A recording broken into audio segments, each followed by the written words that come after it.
একটি মাত্র আম দিয়ে এভাবে কাঁচাগোল্লা বানালে এত বেশি সুস্বাদু হবে যে যে খাবে সেই প্রশংসা করবে।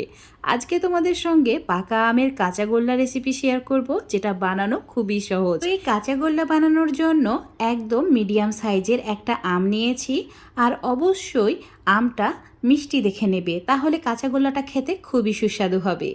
তো খোসাটাকে ছাড়িয়ে নেওয়ার পর ঠিক এইভাবে পাল্পটাকে আলাদা করে নিতে হবে। তারপর এই পাল্পের টুকরোগুলো একটা মিক্সচার জারের মধ্যে নিয়ে নিতে হবে। আর এর মধ্যে অ্যাড করে দিতে হবে আগে থেকে জাল করা ঠান্ডা দুধ। তো এখানে হাফ কাপ মতো দুধ আমি অ্যাড করেছি। এখন এটার একদম মসৃণ পেস্ট বানিয়ে নিতে হবে, আমের যাতে কোনো গোটা অংশ না থাকে। এবার চুলোর উপর একটা কড়াই নিয়েছি আর বাকি যে দুধটুকু ছিল সেটা অ্যাড করে দিয়েছি। তার সঙ্গে হাফ কাপ মতো গুঁড়ো দুধ অ্যাড করেছি। চুলোর ফ্লেম লো রেখে গুঁড়ো দুধ এই লিকুইড দুধের সঙ্গে ভালো করে মিশিয়ে নিতে হবে। 1 মিনিট জাল করে নিতে হবে। এই দুধের মিশ্রণটা একটু ঘন হয়ে গেলে অ্যাড করে দিতে হবে আমের পেস্ট বা আমের পিউরিটা। সম্পূর্ণ পিউরি অ্যাড করে দেওয়ার পর মিডিয়াম টু লো ফ্লেমে এটা ভালো করে দুধের সঙ্গে মিশিয়ে নিতে হবে। এখন এটা 5 মিনিট মতো জাল করে নিতে হবে, যাতে আমের কাঁচা ফ্লেভারটা চলে যায়। আর মাঝে মধ্যে এইভাবে নাড়াচাড়া করতে হবে, না হলে মিশ্রণটা কড়াইয়ের নিচে লেগে যেতে পারে। তো এই মিশ্রণটা রান্না হতে থাক, ততক্ষণে ছানাটা রেডি করে নিতে হবে। তো এখানে 1.5 লিটার দুধের ছানা আছে, যেটা আগে থেকে রেডি করে রেখেছিলাম। জল ঝরে গেছে। তো এখন এই ছানাটা হালকা করে একটু মথে নিতে হবে, খুব বেশি ডলে ডলে মথা যাবে না, হালকা করে মথে নিতে হবে। আর এই ছানা তৈরি রেসিপি যদি তোমরা নিতে চাও অবশ্যই আমাকে কমেন্ট করে জানাবে। তো এই ছানা হালকা করে মথে নিয়েছি আর একদম ডোয়ের মতো রেডি হয়ে গেছে। অর্ধেক ছানা আমি এইভাবে রেখে দিয়েছি আর বাকি অর্ধেকের মধ্যে চিনি মেশাতে হবে। তো এখানে 1.5 চামচ মতো চিনি অ্যাড করেছি। চিনির পরিমাণটা কিন্তু কম দিতে হবে, কাঁচাগোল্লার মিষ্টির ভাবটা কিন্তু কম থাকে। অতিরিক্ত চিনি দিলে এটা কিন্তু বাঁধবে না আর খেতেও ভালো লাগবে না।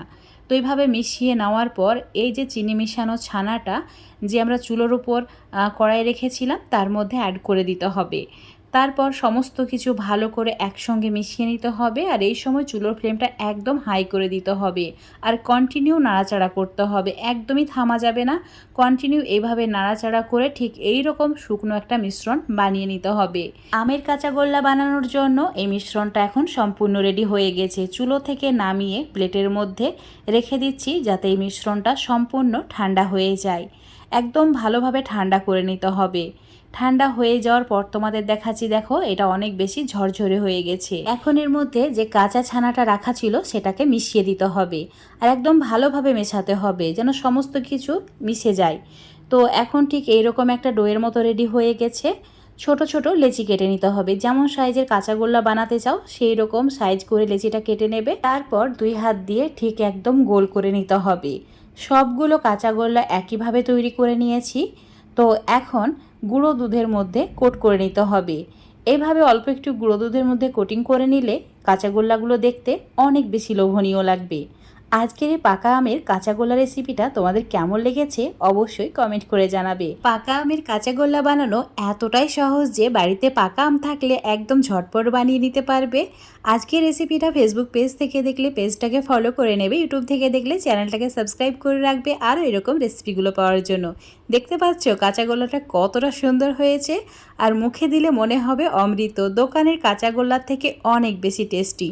অবশ্যই বাড়িতে এইভাবে একদম পারফেক্ট কাঁচাগোল্লা বানিয়ে খেয়ে দেখবে, আর যাকে খাওয়াবে সেই তোমার প্রশংসা করবে। তো বন্ধুরা অবশ্যই ট্রাই করবে।